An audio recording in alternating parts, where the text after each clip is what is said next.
اب ایمان کا وقت شروع ہو گیا۔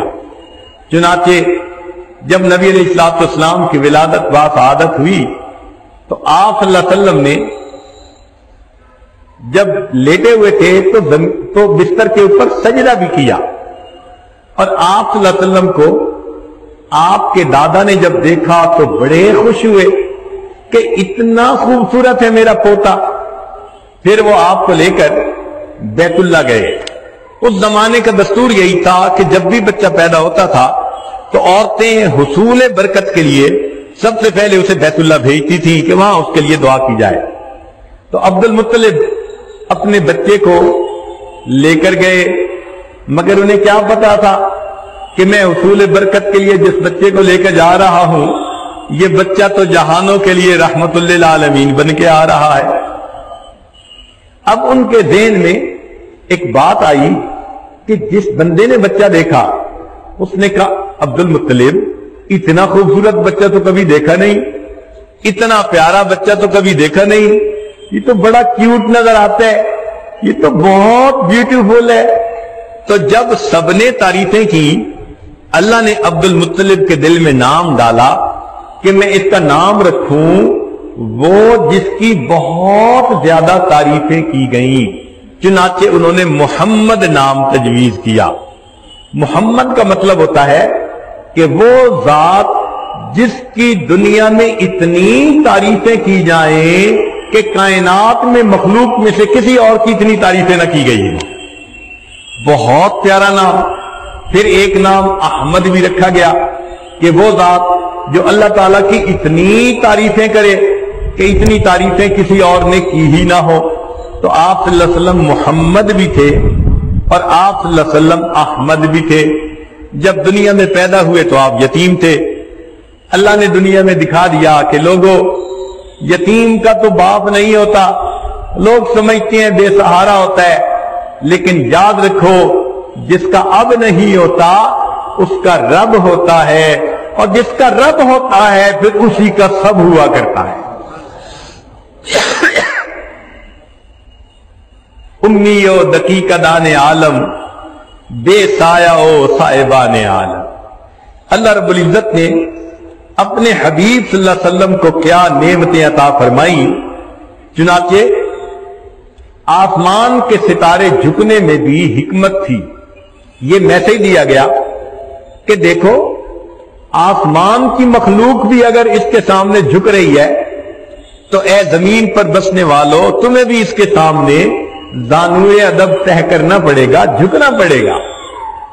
پھر یہ بھی بتانا تھا کہ جو اس کی شاگردی کو اختیار کریں گے وہ اسی طرح شان پائیں گے جس طرح آسمان کے ستارے ہوتے ہیں وہ لوگ زمین کے ستارے کہلائیں گے۔ نبی علیہ السلام نے فرمایا اصحابک النجوم بأیہم اقتدیتم اہتدیتم۔ پھر یہ بھی بتایا کہ دیکھو جب آسمانی مخلوق بھی ان کا احترام کر رہی ہے تو دنیا والوں تمہیں سرداری ملے گی جب تم لوگ ان کے قدموں میں آؤ گے۔ تو اللہ رب العزت نے چند باتوں کے ذریعے دنیا کو یہ پیغام دے دیا۔ کچھ دن ہوئے تھے نبی علیہ الصلوۃ والسلام کی پیدائش کو کہ عجیب بات ہوئی۔ مکہ مکرمہ سے کوئی 100-150 کلومیٹر دور ایک بستی ہے جو بنو سعد کی بستی کہلاتی ہے۔ اس کی کوئی 10 عورتیں تھیں۔ انہوں نے آپس میں مشورہ کیا کہ آؤ ہم چلیں اور مکہ مکرمہ سے کچھ بچے اپنے پاس لے آئیں، ان کو یہاں پالیں گے اور جب واپس لے جائیں گے تو ہمیں ان کے والدین سے انعام ملے گا، تو ایک انکم کا ذریعہ بن جائے گا۔ اس زمانے میں اپنے بچوں کو اس طرح دیہاتوں میں بھیج دیا جاتا تھا۔ ایک تو ان کو بیماریاں نہیں ہوتی تھیں جیسے وائرس کی بیماریاں ہوتی ہیں، کیونکہ مکہ مکرمہ جو تھا بیت اللہ یہ چوراہا تھا، مختلف ملکوں کے قافلے گزرتے رہتے تھے اور قافلوں سے وائرس ٹائپ بیماریاں بھی آتی رہتی تھی، تو لوگ بچوں کو چھوٹے بچوں کو وہاں رکھنے سے ذرا گھبراتے تھے تو وہ بھیج دیتے تھے۔ اور ایک بات اور بھی ہے کہ یہاں باہر کے قافلوں کے آنے کی وجہ سے بچوں کی زبان اتنی شستہ نہیں ہوتی تھی جو عربوں کی ہونی چاہیے تھی، تو دیہات میں بھیجنے سے وہ صاحب زبان بھی اچھے بن جاتے تھے۔ چنانچہ 10 عورتوں نے نیت کی کہ ہم مکہ مکرمہ جاتے ہیں۔ ان میں ایک عورت تھی جس کا نام تھا حلیمہ، وہ بھی اپنے خاوند کے ساتھ چل پڑی۔ اس کے پاس ایک اونٹنی تھی اور ایک گدی تھی، لیکن دونوں کمزور کیونکہ کھانے کو کچھ ملتا نہیں تھا۔ اب باقی عورتوں کی سواریاں تو تازہ دم آگے نکل جاتی اور حلیمہ پیچھے رہ جاتی، تو ان کو رک کر حلیمہ کے آنے کا انتظار کرنا پڑتا۔ 4-5 مرتبہ وہ مختلف جگہوں پر رکی اور حلیمہ کا انتظار کیا۔ پھر انہوں نے کہا حلیمہ ہمارا سفر بھی کھوٹا ہو رہا ہے، اگر اجازت دو تو ہم پہلے چلی جاتی ہیں، تم بعد میں آ جانا۔ حلیمہ نے کہا جاؤ۔ چنانچہ وہ باقی 9 عورتیں جو تھیں وہ ساری کی ساری جلدی مکہ مکرمہ آ گئیں۔ حلیمہ کمزور سواری کی وجہ سے پیچھے رہ گئی۔ مکہ مکرمہ میں آنے والی عورتوں نے جتنے مختلف بچے تھے وہ سارے دیکھے۔ انہوں نے کوشش کی کہ امیر لوگوں کے بچے اپنی گود میں لیں۔ 1-2 عورتیں آئیں، بچے کو دیکھا، پوچھا والد کیا کرتے ہیں؟ بتایا گیا کہ والد تو اس کے فوت ہو چکے۔ انہوں نے سوچا کہ اب ہمیں انعام کون دے گا، جب باپ ہی سر پہ نہیں ہے، تو وہ آگے چلی گئی۔ وہ یتیم سوچ کر چھوڑ کے اور آگے چلی گئی۔ اب ان کے اس عمل سے بی بی آمنہ کو بڑا دکھ ہوا اور وہ سوچنے لگی کاش میرا خاوند زندہ ہوتا، وہ میرے بچے کو خود پرورش دینے میں مدد دیتا، پھر بچہ ذرا بڑا ہوتا تو انگلی پکڑ کے لے جاتا میرے بچے کو اپنے ساتھ مسجد میں، بیت اللہ میں، تو بچے کے سر پہ باپ کا سایہ ہوتا، وہ بچے کو کھلونے لا کے دیتا۔ مگر رب کریم کو کچھ اور منظور تھا۔ آمنہ تم کیوں پریشان ہوتی ہو کہ والد اس کو کھلونا لے کے نہیں دے گا، اس بچے نے تو وہ شان پانی ہے، آنے والے وقت میں ہم آسمان کے چاند کو اس کے لیے کھلونا بنا دیں گے۔ یہ انگلی کا اشارہ کرے گا، آسمان کے چاند کے 2 ٹکڑے ہو جائیں گے۔ اس کے والد اس کو کیا بازاروں کی سیر کروائیں گے، آنے والا وقت آئے گا ہم اس بچے کو عرش پر بلائیں گے اور ہم اس کو یہاں پر جنت کی سیر کروائیں گے۔ آمنہ تو کیوں پریشان ہوتی ہے؟ بہرحال بی بی آمنہ غمزدہ تھی۔ جب حلیمہ سعدیہ پہنچی تو پتہ چلا کہ مکہ مکرمہ میں ایک ہی بچہ ہے۔ والد کیا کرتے ہیں؟ پتہ چلا جی والد تو وفات پا گئے۔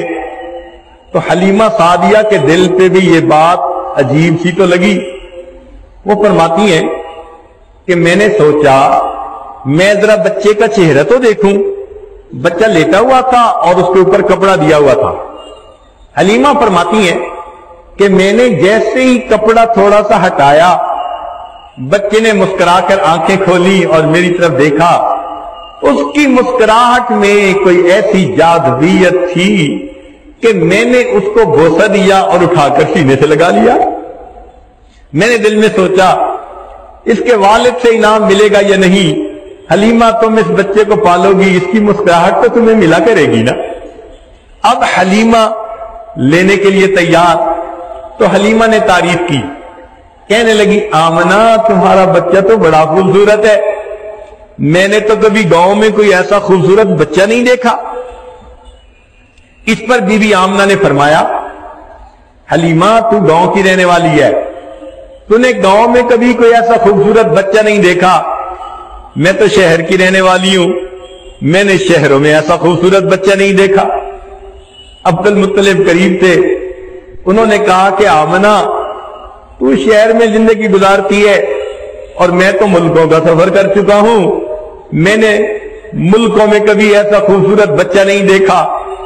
اس موقع پر اگر جبریل علیہ السلام سے پوچھا جاتا کہ آپ بھی اپنے ذرا کمنٹس دے دیجئے، تو جبریل علیہ السلام بھی کہتے کہ عبد المطلب آپ تو چند ملکوں میں پھرے ہو، میں تو ساری دنیا کو دیکھ چکا۔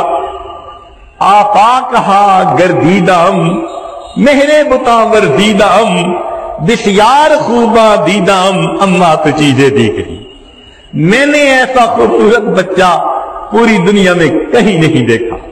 اور اگر اس موقع پہ تصور یہ سوچے کہ اللہ رب العزت کیا فرمائیں گے، تو شاید اللہ تعالیٰ یہ فرماتے، حلیمہ تو نے گاؤں میں ایسا نہ دیکھا، آمنہ تو نے شہروں میں نہ دیکھا، عبد المطلب تو نے ملکوں میں نہ دیکھا، جبرائیل تو نے دنیا میں کہیں نہ دیکھا، میں پروردگار بتلاتا ہوں میں نے اپنی پوری مخلوق میں ایسا خوبصورت کوئی نہیں دیکھا۔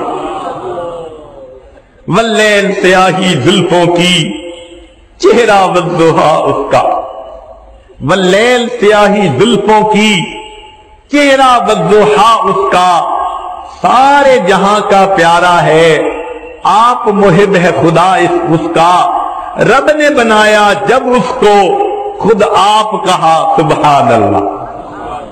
اللہ رب العزت نے جب اپنے حبیب صلی اللہ علیہ وسلم کو بنایا، اللہ رب العزت سبحان اللہ خوشی ہو گئی، واقعی اللہ کے خزانے میں ان جیسا خوبصورت کوئی اور تھا ہی نہیں۔ اب حلیمہ بچہ لینے کے لیے تیار، آمنہ بچہ دینے کے لیے تیار۔ اللہ کی شان سے قربان جائیں، اللہ نے اپنے حبیب کو کن عورتوں میں ہاتھوں میں دیا؟ ماں اس کو بنایا جو آمنہ تھی، امانت کو حفاظت کرنے والی، اور پرورش کرنے والی کون؟ جو حلیمہ تھی، حلم والی۔ اس لیے کہ بچے کو اگر پرورش دینے والی عورت میں حلم نہ ہو تو وہ بات بات پہ ڈانٹتی رہتی ہے۔ تو اللہ کی شان دیکھیے کہ اللہ تعالیٰ نے کن کو پسند کیا کہ ماں ہو جو امانت کا خیال رکھنے والی ہو، میری امانت ہے یہ، اور پرورش کرنے والی علم والی ہو، حوصلہ بڑا ہو اس کا۔ اب آمنہ بیٹا دینے کے لیے تیار، حلیمہ بچہ لینے کے لیے تیار۔ اس موقع پر بی بی آمنہ نے بچے کو دعائیں دی اور اس کو اللہ کے سپرد کر کے بی بی حلیمہ سعدیہ کے گود میں دے دیا۔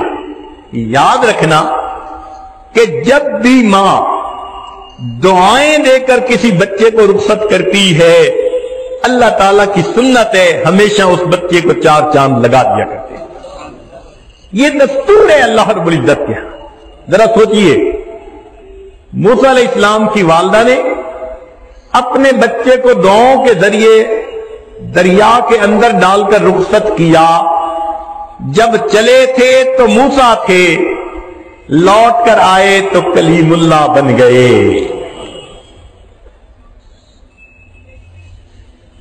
حضرت اسماعیل علیہ السلام کو ان کی والدہ نے ابراہیم علیہ السلام کے کہنے پہ نہلایا کہ بڑے کی ملاقات کے لیے جا رہے ہیں، اور دعاؤں سے رخصت کیا۔